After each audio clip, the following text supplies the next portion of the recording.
As always, it's been a minute, but this one might be a little lengthy, but it is fire. So I need you to bust out your handy dandy notebooks and let's get to it. So I'm sure y'all have noticed, especially ones that, suffer from overthinking or have some sort of, suffer from symptoms of anxiety, but your thoughts are not your own, especially when you sit in a quiet place, preferably like when you just wake up and you vibe out and just try to focus on your breath. Eventually you'll notice that thoughts just kind of start flowing, kind of like, I don't know, boxes on a conveyor belt. Like imagine, conveyor belt, you're standing in front of it and your thoughts just flow through. Various cinders on the thoughts, on the boxes. For us, we're going to get 3 different types. 1 is our own thoughts, 2 is from God, and 3 is from Satan, of course. This is why 2 Corinthians 2 verse 11 says, we are not ignorant of Satan's devices. So, obviously, if you're paying attention when you read this verse, you understand that this text was not written in modern day times. So when it's saying devices, it's not talking about like Satan has a computer or a laptop or like something foolish like that. I'm not saying this to condemn anybody, but like for someone like me who like used to play a lot of video games or like watch a lot of TV, your brain might default to that type of thinking when it's like you feel me? But if you Google that, which you should, it says a plan, method, or trick with a particular aim. Some of y'all are already starting to see where this is going. Watch this. This is why in 2 Corinthians, a few chapters later in 10 verse 5, it says, we are destroying every lofty thing raised against the knowledge of God, and we're talking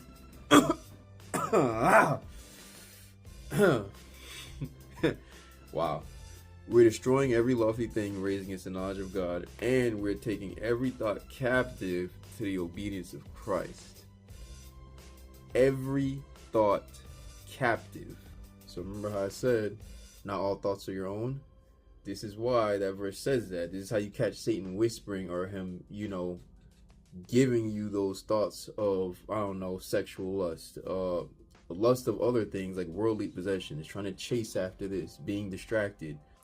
Like, let's say, okay, somebody does you wrong. Like, I don't know, they cut you off in traffic. Now you're having thoughts of cussing the person out. I don't know, reaching the back seat if you're on that timing. Getting a baseball bat. I know some people carry that or they carry a golf stick. You having thoughts of that. Okay, so now you go ahead and you take James 1:19. Be quick to listen, slow to speak, slow to anger. Once you hit that and you combat that thought or that feeling with that, it's like, okay, let me slow down. Let me not cuss them out. One of my favorite verses, Colossians 4:6. Let your speech be with grace as though seasoned with salt, so that you will know how to respond to each person. Well, now those thoughts, those feelings are subsiding. They're backing away. James 4:7. Resist the devil and he shall flee. If you look back in Matthew, it's the same thing that Jesus did to the enemy. I know people read that and they think it's like a physical situation where like Satan magically appeared and then picked Jesus up, and it's like it didn't happen that way. It's a mental thing. It's a mental situation. He mentally took him to a place of temptation. It's the same thing when you're sitting somewhere and you're vibing out. That flow of boxes takes you to mentally a place of, I don't know, sexual temptation or whatever the devil tempts you with. That also brings me to the next point. The meaning of devices said a trick, plan, or method with a particular aim. A lot of times the devil is going to tempt you, or he's going to attack you with stuff that's directly related to your calling, your purpose, your success. Like whatever it is, it's going to derail what God has for you. Like for me, example, I'm obviously gifted to, even though this video right now, it's not slapping high. I usually do, or at least I feel like it's not. Maybe that's just the enemy. I don't know. It doesn't matter because I'm going to keep moving anyway. But obviously when I'm speaking or when I'm talking to people that actually really like listening to me, I actually end up, giving some knowledge, giving some useful tips. So the enemy starts attacking me in, the areas of social anxiety, making me feel inadequate to be in social environments, or make me almost like a Moses time, like, oh, I feel like I'm not qualified for this, I feel like I shouldn't go do this, when God's telling me directly to go do it, or he's giving me access or authority to go do something involving speaking. So let me tax me in that department so I don't end up relaying these type of messages to help others out. That's where that part, taking every thought captive, comes into play. Take that thought captive of why you feel anxious around others, or why you're nervous to be around this group of people, or why you're scared to do X, Y, and Z. Take that captive, put it with scripture and match it to that, but also pay attention to it while it's in captivity. Why am I being attacked with this type of thing? You know, why is Satan sending me these particular thoughts? He's not going to tempt everybody and everything, because some people just are not prone to falling with certain things. Man, on a side note, I don't know why Samsung took away the feature where you can have the stylus out of the phone, right? And you can use it to like if I'm here making a video, I can push the button and I can pause the video, I can resume recording, like all that good stuff. They took away the feature. Like they're starting to get like Apple for real. Like I can't do nothing with this pen except for write. Like it's downgrade. But using this method is how God helped me to overcome that social anxiety, because I know a lot of people don't know it, but it used to eat me up bad. Like it tried to eat me up today at church, but it didn't have the same effect.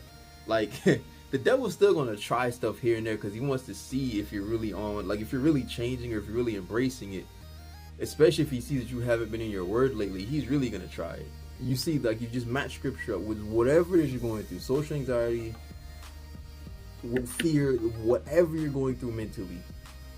Fight it with scripture, and when you're done putting it in front of Christ, holding it captive and putting it in front of Christ, ask Christ what he wants you to do with it. More often than not, just take the knife, stab him in the gut a few times, drop him down, bury him, and be done. If you're stressing about something that's upcoming, like a test you gotta take, worrying about whatever it is you're worrying about, cast that care onto the Lord and stop thinking about it.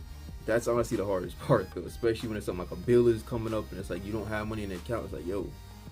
But if you just match it with previous experiences with Christ, how he's provided, all this good stuff, just match it and just vibe out. That's the easiest way to get that mental peace. You can have the peace, you can have the clarity, you can have that joy at all times. It's just that, yeah, doing this, like confronting the thoughts, depending on how you think. Like my thoughts move really fast, like they just be racing.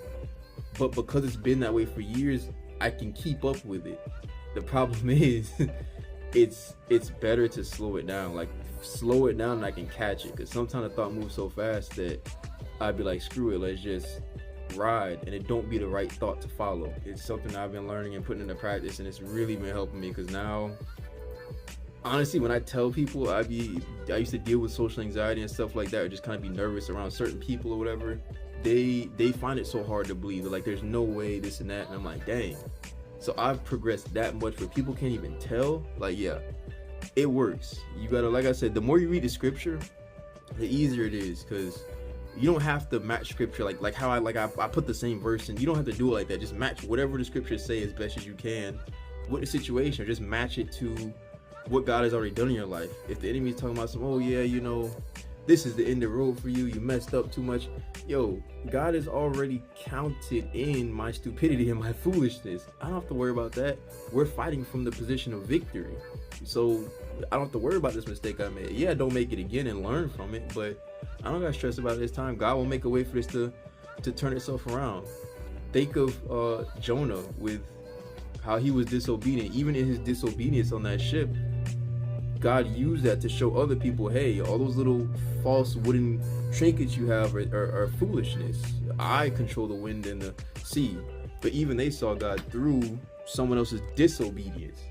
God always has that covered. So this is something that I'm hoping will help out a lot of people, because I know people out here, you know, stressing, worried, especially about the times that are going on right now. Things are looking crazy, but practice this, because that is one of my favorite verses, 2 Corinthians 10 verse 5. But thank y'all for joining me. I hope y'all are doing well, and I'll catch y'all in the next one.